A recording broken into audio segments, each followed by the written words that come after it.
अस्सलाम वालेकुम एवरीवन, मेरा नाम असद है और आज PHP फंडामेंटल्स का लेसन नंबर 9 है। इस वीडियो लेसन में मैं आपके साथ कॉन्स्टेंट्स को डिस्कस करूंगा। हम पिछले वीडियो लेसन्स में देखते आए हैं, हम वेरिएबल डिक्लेयर करते हैं और उसकी डिक्लेरेशन के साथ उसको कोई वैल्यू असाइन कर देते हैं और उस वैल्यू को, उस वेरिएबल को इस्तेमाल कर लेते हैं। यानी फॉर एग्जाम्पल मैं यहां पे लिखता हूं $x को मैंने 25 असाइन कर दिया और उसके बाद इसको प्रिंट करवा दिया। इसको मैंने एको आउट करवा दिया, यानी कि इसको मैंने आउटपुट करवा दिया। आउटपुट करवाया, मैंने रिफ्रेश किया तो ब्राउजर में 25 आ गया। जो भी मैंने वेरिएबल को साइन किया था वो यहां पे आपको नजर आ गया। अब यहां पर मैं एक और काम करता हूं, $x, इसको मैं कोई न्यू वैल्यू साइन कर देता हूं। इस दफा मैं इसको कोई स्ट्रिंग असाइन कर देता हूं। Let's suppose hello world. अब हेलो वर्ल्ड के नाम से मैंने इसको एक स्ट्रिंग असाइन कर दी। अब मैंने यहां पे लिखा एको $x। वापस चलते हैं, मैंने रिफ्रेश किया और यहां पे हेलो वर्ल्ड लिखा हुआ आ गया। यहां पे आपने एक चीज नोट की, जो वेरिएबल $x के नाम से है उसको मैं बार बार वैल्यू असाइन कर रहा हूं और वो वैल्यू रिसीव, मतलब वैल्यू होल्ड कर रहा है, उसको स्टोर कर रहा है अपने अंदर, और जैसे जैसे मैं उसको प्रिंट करवा रहा हूं वैल्यू साथ साथ आउटपुट भी हो रही है। हमारे पास लैंग्वेज में जब काम कर रहे होते हैं, किसी भी प्रोग्रामिंग लैंग्वेज में, तो अक्सर हमारे पास जो इन्फॉर्मेशन आ रही होती है वो इन्फॉर्मेशन ऐसी होती है कि उसको चेंज नहीं किया जा सकता, यानी किसी लंबे टाइम के लिए उसको चेंज नहीं किया जा सकता। यानी फॉर एग्जांपल आपने जब वेबसाइट बनाई और आपने उसको बना के किसी वेब सर्वर पे अपलोड किया और वहां पे आपके पास कोई डेटाबेस से रिलेटेड इन्फॉर्मेशन थी, उसमें डेटाबेस के क्रेडेंशियल्स थे, यूजर नेम था, पासवर्ड था, होस्ट था, मतलब इस टाइप की डिटेल्स थी, और वो डिटेल्स काफी लंबे अरसे के बाद चेंज होती हैं। मैं यहां पे मेंशन कर देता हूं,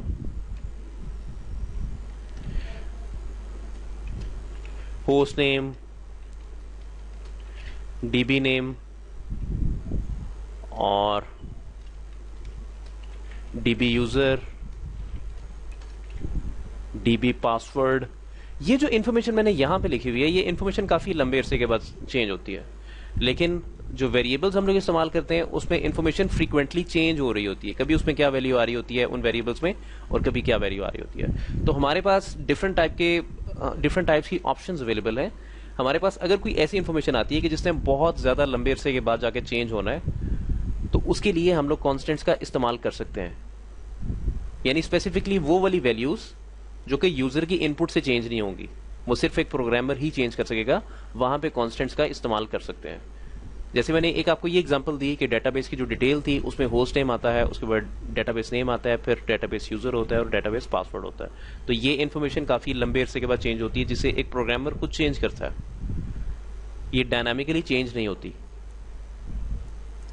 ओके, तो यहां पे अब मैं आपको शो कराता हूं कि एक कांस्टेंट आप डिक्लेयर कैसे करते हैं। डिक्लेरेशन, तो जो डिक्लेरेशन वाला पार्ट है उसके लिए मैं यहां पे लिखूंगा डिफाइन। डिफाइन के नाम से एक फंक्शन है और इस फंक्शन को मैं 2 पैरामीटर्स पास करूंगा। जिसका पहला पैरामीटर होगा वो कांस्टेंट नेम होगा असल में। और हमेशा एक चीज याद रखें, जब भी आप कोई कांस्टेंट नेम चूज करते हैं उसको हमेशा अपर केस में लिखें। मैं यहां पे लिखता हूं फॉर एग्जांपल एज, उसके आगे कॉमा, और मैं यहां पे लिख देता हूं 25। अब जैसे वेरिएबल है, वेरिएबल कोई वैल्यू होल्ड कर रहा होता है, इसी तरह से ये कांस्टेंट है एज के नाम से, ये कोई वैल्यू होल्ड कर रहा है। अगर मैं इस कांस्टेंट को इस्तेमाल करना चाहता हूं तो मैं इसको इस्तेमाल कर सकता हूं, और ये वैल्यू, इसको मैं आउटपुट भी करवा सकता हूं। लेकिन यहां पे एक चीज डिफरेंट है, वो ये कि अगर मैं कांस्टेंट यूज करता हूं तो कांस्टेंट कभी भी डॉलर के साइन से स्टार्ट नहीं होता।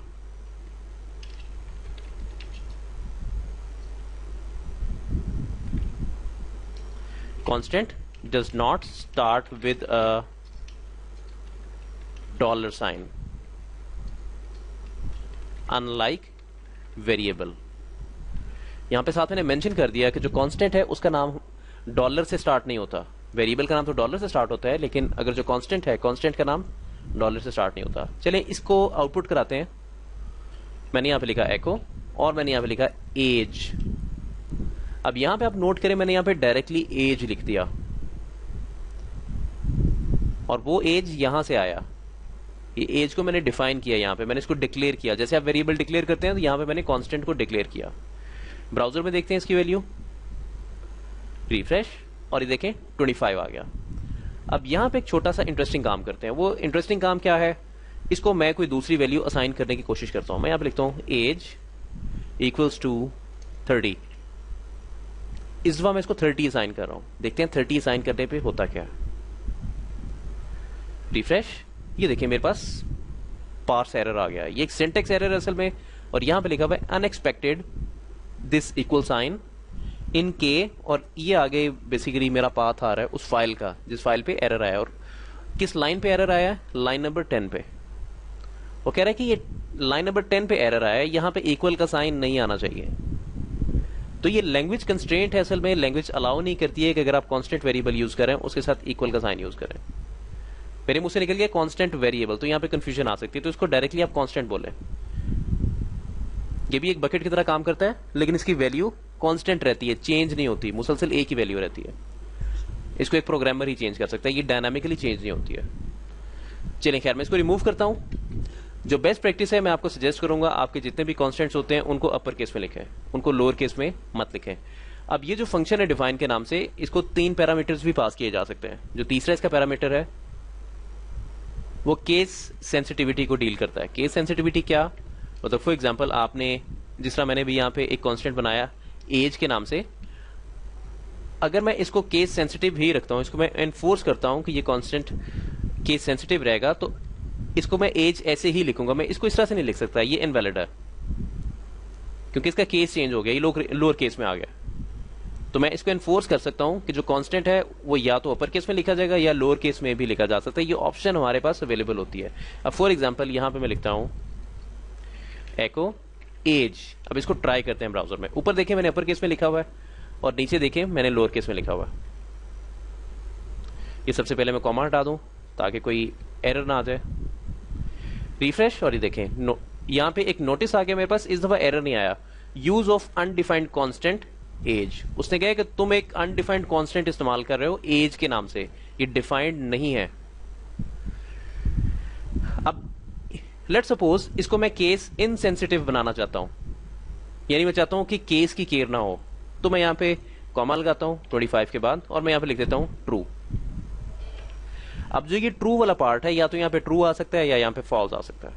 ट्रू का मतलब है कि ये वैल्यू अब केस सेंसिटिव हो गई है, केस इनसेंसिटिव हो गई है। इसको आप लोअर केस में भी आप लिख सकते हो, अब आप इसको अपर केस में भी लिख सकते हो। तो अभी देखिए मैंने नीचे एज लिखा हुआ था लोअर केस में। अगर मैं इसकी आउटपुट फिर से चेक करता हूं ब्राउजर में, रिफ्रेश करता हूं, तो मेरे पास 25 आ गया। और अगर मैं यहां पे ट्रू की जगह पे फॉल्स लिख देता हूं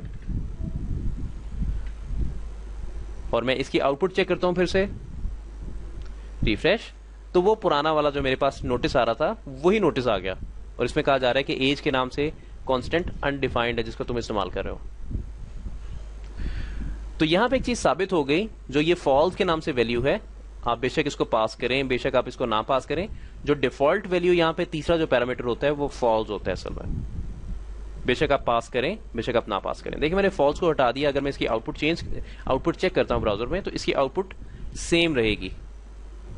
लेकिन अगर आप इसको केस इनसेंसिटिव बनाना चाहते हैं, आप चाहते हैं कि आपके जो कांस्टेंट्स हैं उनको लोअर केस में भी लिखा जा सकता है, तो उसके लिए आप फिर सिंपली यहां पे कॉमा लगाएंगे। कॉमा लगाने के बाद यहां पे ट्रू लिख देंगे। अब मैंने रिफ्रेश किया और 25 आ गया। तो मेरे ख्याल से आज के लिए इतना काफी है। इंशाल्लाह जो नेक्स्ट लेक्चर है अब मैं उसमें आपके साथ मुलाकात करूंगा। तब तक के लिए इजाजत, अल्लाह हाफिज।